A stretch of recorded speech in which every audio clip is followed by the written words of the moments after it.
on June 2nd, 2016. I was at work and I was hosting a teleconference, so I was sitting at my desk and talking to a couple of other people who were out of state. And all of a sudden, I got this horrible headache that was just pressure, like my head was going to explode.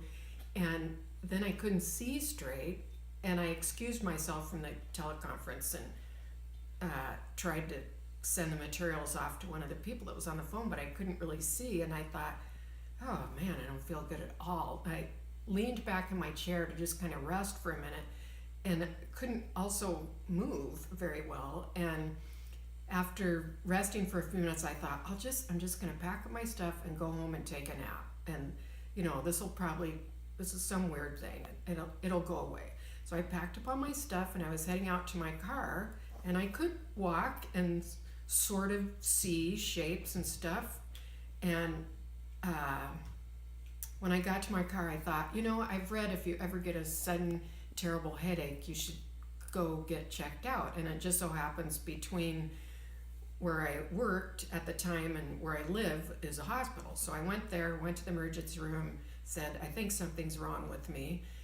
And first thing they did is ask me for my insurance card, and I was just holding my head going, my head really hurts. So long story short, I had a CT scan that showed that I'd had a ruptured brain aneurysm. And so then I was put on a helicopter, flown up to Portland from Corvallis, and had some kind of coiling procedure that evening where they put some little tiny platinum coils inside where the aneurysm was to kind of divert the blood around it. And stayed at that hospital for about 10 days and gradually recovered, although I was very weak, and then took about 10 weeks off of work and was just extremely weak when I got home, but I could walk and talk, and I was very happy to be alive. And I credit that all to very good, quick care and insurance.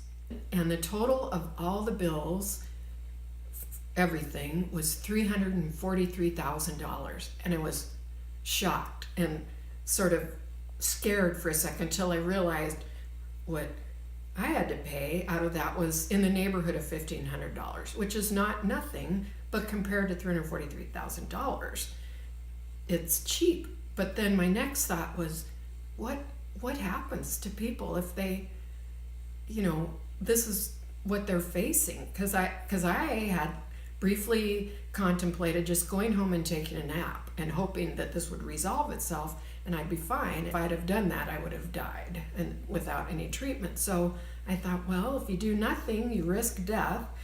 So you're either in debt for the rest of your life or you might go bankrupt.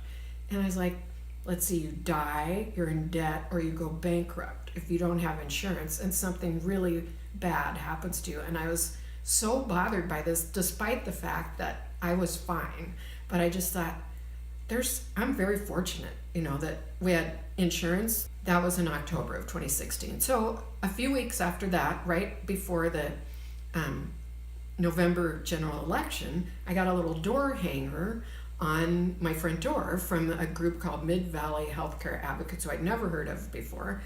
And they were publicizing an advisory poll that was going to be on the ballot. And it talked about single-payer healthcare, which I'd never heard of. I had to look it up.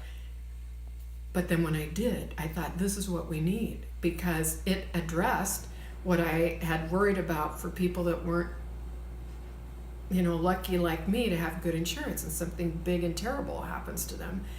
And so that's why I help with this group, because this kind of stuff happens a lot. It wasn't like I was the only person that they'd seen in this neurology ward. This happens not infrequently, and usually with pretty bad results, especially if you don't have insurance. So I am grateful every single day that I can walk and talk. I've, in that time since then, been able to go to both our daughters' weddings. I'm very grateful that I got such good, fast care, and I don't deserve good, fast care better than anyone else. To me, it's not fair that I get it and unfair that somebody else doesn't get it. It should be available to everyone. I don't deserve this more than anybody else. I was just fortunate. And so I hope that this helps you understand a little bit more of why people are promoting single payer healthcare, and I hope that you have a story too that you can share with people and help people to bring this about so everyone can have good health care and not have to face any terrible outcomes. Thanks very much.